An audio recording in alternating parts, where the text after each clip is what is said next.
I guess what's most important to me in terms of what I have done and where I've been is the fact that I have a very profound belief in humanity and in people and in the services that are to be provided to them. And that has driven everything. That's driven all of my success, that has driven all of my network creation, that has driven all of my promotions, because I have one simple belief, and that is that people are the most precious commodity on this earth. My work path has been to move everything that I can out of the way of obstructing that particular thing, right? So I've been in public housing, I've done work in community service, I've done work in education, all with the idea of trying to ensure that people really have the right resources they need to become their better selves. I'm originally from Louisiana, from North Louisiana, and Louisiana is typically called the brain drain state because people who get educated here leave the state. So when Katrina happened, I knew that I had a valuable skill set, and B, that I had an obligation actually to apply that skill set to my home state.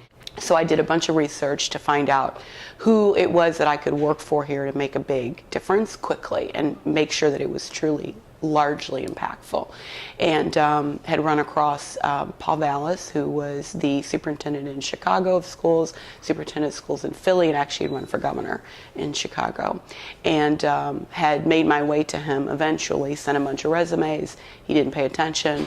I called, still didn't pay attention, and then I finally called someone that I knew that knew him, and he called me, and we had an interview and a phone discussion. Within a week I was brought on. Having been in a K-12 school in rural Louisiana, having been part of a graduating class of 17 in a public school, having been part of scenarios that I saw where adults interfered in children's success, it is very joyful being in a situation to remove all those things.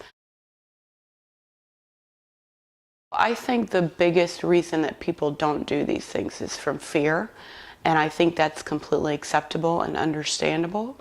And I think that people need to, again, realize their own beauty, their own worth, and their own contribution in the world, because once people do that and feel that and are truly comfortable with that, it becomes so obvious what one should do with their life. I mean, I'm going to make a career change. I'm very excited about it, but going through those steps, recognizing A, that it needs to happen, B, defining what it is, C, being brave enough to take the steps, all of those things are challenging, but you deserve it. Everybody deserves it. Everybody deserves the life that they're supposed to live, and so they owe it to themselves to face that fear and make changes, to be happy and to be, the creature that they're supposed to be in this world.